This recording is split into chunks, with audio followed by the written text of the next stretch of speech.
Dito mga lods, ipakita ko lang sa inyo yung performance natin sa isang laro gamit si Atlas. Paano ba natin yan ginawa? Tara, samahan nyo ako sa isa na namang gameplay as a tank user or roamer. Umpisa na natin mga lods. Let's go!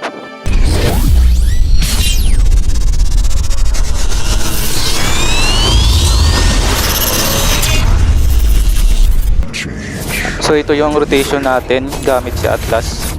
Una, samahan muna natin yung ating jungler para mabilis siya makapag-farm.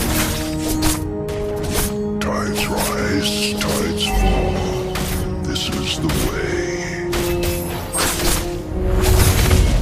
Na first blood agad yung XP lane natin sa bot, kaya kailangan natin bumawi dito. Surge of the ocean. Medyo maharot nga dito yung Angela, kaya nabigyan namin siya dito.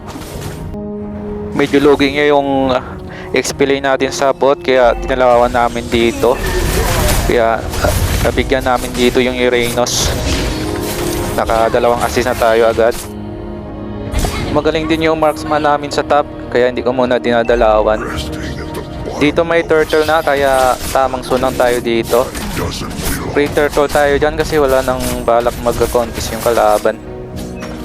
Pagkatapos ng turtle, sakto may ultimate na tayo dito, kaya na-ultihan natin si Kagura.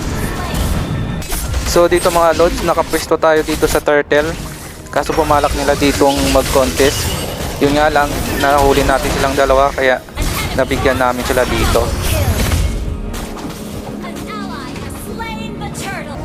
Dumalaw na tayo dito sa top natin kasi medyo logi ngayon dito yung marksman namin. Kasi may kasamang Angela yung Brody. Sabay dalaw rin dito nung Gosyon, kaya nabigyan yung Brody na ng kalaban. Tapos sakto may ultimate pa ako dito, kaya nabigyan rin dito yung Angela. Dito mga Lord, sinusubukan namin makuha dito yung Lord, pero papunta rin yung mga kalaban dito, kaya sinalubong ko sila dito. Nahuli ko dito yung tatlo, kaya unti-unti silang nalagas dito. Hinabol sila dito ng mga kakampi ko, kaya na-wipe out namin yung mga kalaban. Kaya dito mga lords, nakuha namin yung lord ng walang kahirap-hirap. So dito mga lords, pinasok ko na dito yung Brody. Ginamit ko na dito yung ultimate natin para hindi na siya makawala.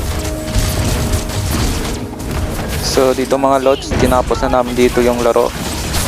Kung may natutunan man kayo sa video na ito, baka pwede yung pakashare or pakipollow po ng page natin. Maraming salamat po.